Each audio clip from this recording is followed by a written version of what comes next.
Hello everyone, this is Steven from the Even Steven channel. Today we have one last video on the HK P30L. So the problem I was having with this gun, and I guess I've been having all along, and maybe not fully understood it, is that there's something with this slide. When the gun fires, the gun seems to be teetering on the edge of malfunctioning or jamming.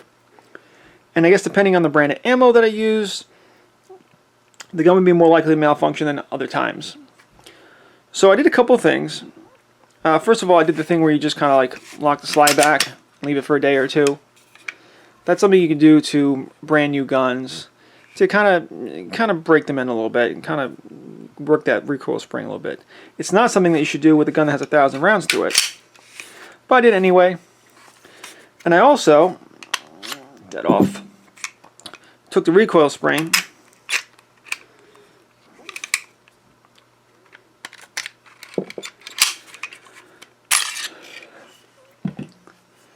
took this out, and I sprayed this with degreaser because I was concerned that there was oil and dirt getting built up in here, and I was like, all right, let me give this gun the best chance to work. So I took the gun and on my hands.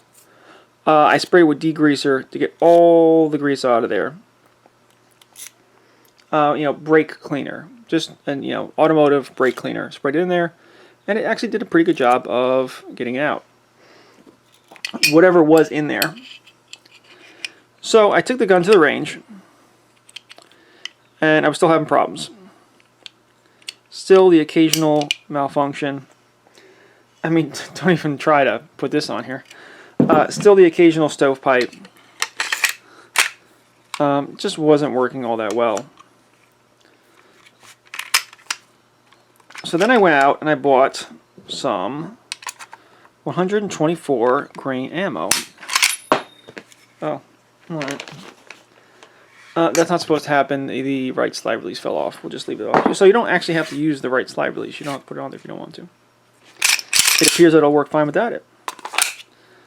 Kind of cool. I'll put it back later though. So the ammo I was been using lately is this Blazer 115 grain ammo. And I think this comes in at around 1,100 feet per second. I'm not exactly sure, maybe like 1,120. So what I did was I bought this. This is Winchester 9mm NATO ammo. I don't know the exact specs for 9mm NATO ammo. In fact, I've been getting conflicting information about what exactly NATO ammo is. I had a website say, oh, NATO is just like a pressure rating. 9mm NATO is just a pressure rating. It doesn't even mean grains. Then I had another website say, no, 9mm NATO is very specifically 124 grains at 1,260 feet per second. So I had this box from Winchester, marked 9mm NATO, and we have 124 grains at 1,200 feet per second. So we have a heavier bullet going faster than this. So when I put this ammo in this gun, it worked. Worked fine. In fact, it worked so well, I threw my compensator on there. I was actually able to shoot it with the compensator on. It actually did work. It actually did do like what the compensator is supposed to be. It just, as the gases are coming out, it just kind of pushes down a little bit. Does it do a lot? It might just work by the virtue of the fact that you're adding weight to the front of the gun, When you have the compensator on, you add a couple ounces. But also to the very front of the gun too. So from the weight of the compensator and the mild compensating effect, it did seem to do something. So does that change my review of the HK P30 that I did before, where I said I didn't really like it, I didn't really recommend it?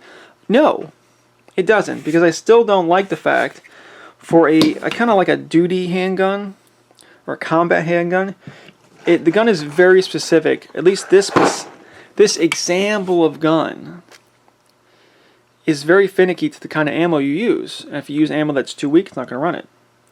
However, if you use good stuff, and honestly, this really isn't all that much more expensive than this, maybe like $1 more.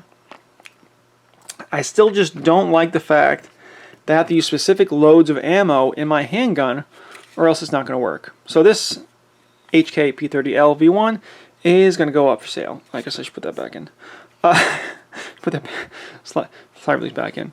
However, it does change my opinion of it a little bit, that if you personally don't care, that if you want a gun that does need a specific kind of ammo and you don't really mind that, then yeah, go ahead and get the HK P30L.